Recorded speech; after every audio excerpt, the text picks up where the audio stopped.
Добре дошъл в третото видео от поредицата, свързана с изневярата. В първите две разгледахме каква е дефиницията за изневяра и какви са духовните причини за нея.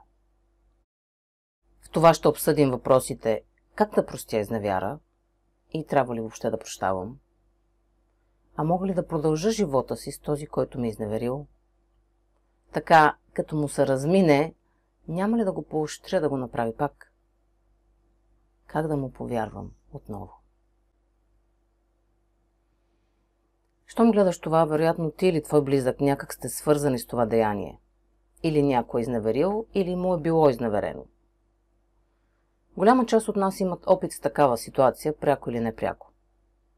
Много деца живеят разделени от единия си родител точно поради изневяра в семейството. Много бих искала с това видео да дам една самовластяваща гледна точка, която да помогне на засегнатите. И така, след като разбрахме причините за изневярата, които дискутирахме в предишното видео, вече сме една стъпка напред в разбирането й и спрямо процеса на прошка. Да, това е процес. Имаме цял епизод на подкаст "Осъзнато творене", посветен на прошката. В него споделям стъпките, чрез които успешно да простим каквото ни тежи, не само изневяра. Ако не си го гледал, ще оставя линк в описанието за него под това видео. И така, прощаваме изневярата като: първо, приемем, че ние сме се съгласили на това на едно духовно ниво и то се случва с конкретна цел, за да научим даден урок, който иначе не бихме научили. Така че не влизай веднага в ролята на жертва. Ако можеш, запази спокойствие, наблюдавай и назови чувствата, които изпитваш. Чувството ще ти даде идея какво вярваш за себе си. Защото нито едно чувство не възниква във вакуум. Преди него има убеждение, което го създава. И ако искаш да промениш чувството, трябва да откриеш и промениш убеждението, което го генерира. Най-бързо това става със следния въпрос. Какво вярвам, че е истина в тази ситуация, за да се чувствам по този начин? Кое ли твое негативно убеждение генерира тази ситуация? Че не си достатъчно добър, че те е страх от отхвърляне, че те е страх от изоставяне, че никой друг няма да те обича, че цял живот ще си останеш сам. Кое е? Отдели нужното време, за да разбереш. Само така ще можеш да трансформираш ситуацията в своя полза. Честният отговор пред себе си ще ти разкрие негативното убеждение. Веднъж открил го, можеш лесно да го промениш позитивно. Виж стъпките, чрез които можеш да го направиш във видеото, което ще се покаже в горния десен ъгъл на екрана ти. Второ. Не осъждай строго действието. Ако няма осъждане, отпада нуждата от прошка. Разбери, че всички ситуации се създават от висшия ти аз, за да ти помогне да научиш конкретни уроци. Виж повече за това в поредицата видео, заглавени "Формулата на Башар". Знаеш ли, че голяма част от убежденията ни са подсъзнателни?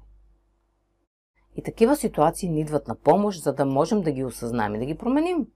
Иначе как ще разберем, че ги има? Така че, колкото и странно да прозвучи това, което ще кажа сега, нека попие в ума ти.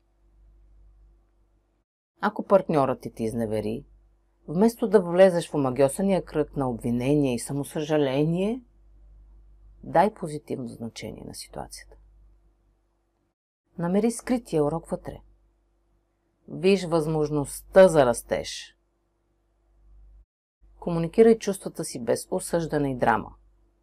Поеми отговорност за собственото си действие или бездействие, чрез което може да си подбутнал другия да потърси утеха другаде.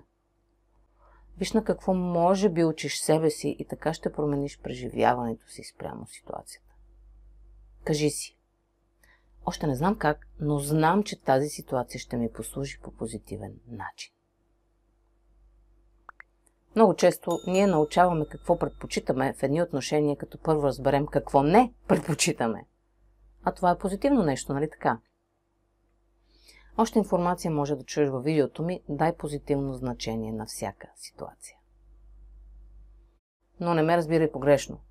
Като казвам да придадеш положително значение на изневярата, не ти казвам да си затваряш очите или да казваш на партньора си, че може да те изневерява колкото си иска, защото това не е никакъв проблем за теб. Ти имаш право да решиш, че връзката ви е изчерпана и е време да напуснеш тези отношения и да се отправиш към ново приключение. Но е важно да стигнеш до това заключение не под въздействието на негативни емоции, като гняв, обида и чувството, че си предаден, а от една неутрална, балансирана и осъзната и самовластена гледна точка.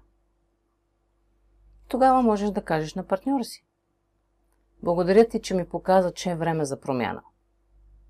Благодаря ти за прекрасните години, в които бяхме заедно. Благодаря ти за всичко, което сподели с мен. Благодаря ти за цялата обич и грижа. Нека си останем приятели до живот, ако и ти искаш това. Но за мен е време да поема в друга посока и да намеря нов човек, който ще отрази към мен новата версия на тази, която вече съм. С други думи, ако успеем да погледнем на изневярата с други очи и да й придадем различно значение, ние ще променим преживяването си спрямо нея, ще се научим да се разделяме осъзнато и ще учим уроците си по-бързо. Така няма да циклим с години в едно и също чувство и в нездравословни отношения, само защото упорито отказваме да променим убежденията си. Как ти звучи? Би ли искал да можеш бързо да се освобождаваш от всяко негативно чувство, което е продиктувано от подсъзнателно ограничено убеждение? Ако отговорът ти е да, виж видеото, в което споделям техниката за освобождаване от всяка привързаност. А какви са алтернативите? Ти може да решиш да не простиш и да оставиш тази горчилка да те разяжда отвътре из времето, да си проявиш неизлечими болести. Това ли искаш?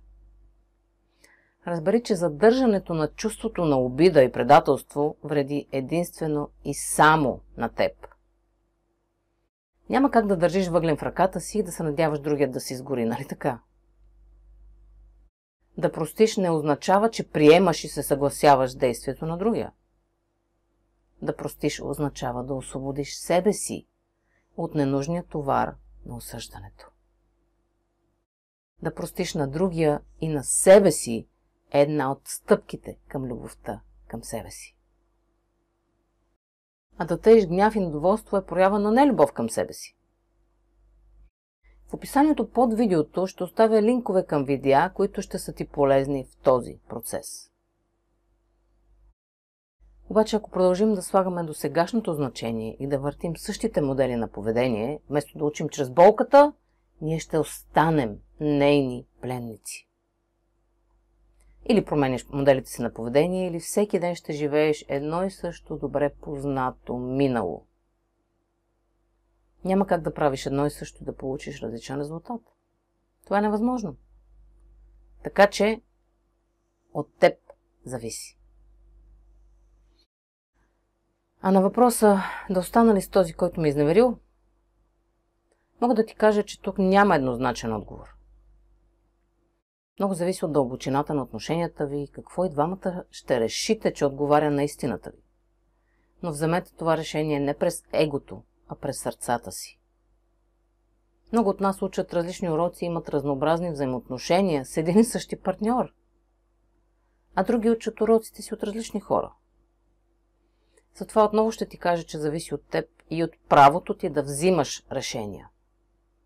Няма грешни решения, има различни последици. Прецени с кои последици предпочиташ да живееш и предприеми действие в тази посока. А относно доверието, ние винаги вярваме в нещо, дори в това, че вече не вярваме на някой. Както казва Башар, липсата на доверие е 100% доверие в нещо, което не предпочиташ. А какво имаш да губиш? Ти си вечно същество с временно човешко преживяване.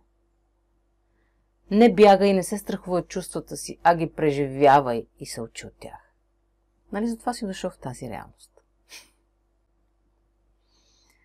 Благодаря ти, че отдели от времето си, за да чуеш тази различна гледна точка. Ако ти беше полезна, удари един палец и сподели видеото в социалните мрежи. Като се абонираш за канала с камбанката, веднага ще получиш известие, щом кача ново интересно видео. Ако пък имаш нужда от допълнително напътствие и помощ в прилагането на тази информация, може да си запишеш час за лична консултация с мен. До скоро!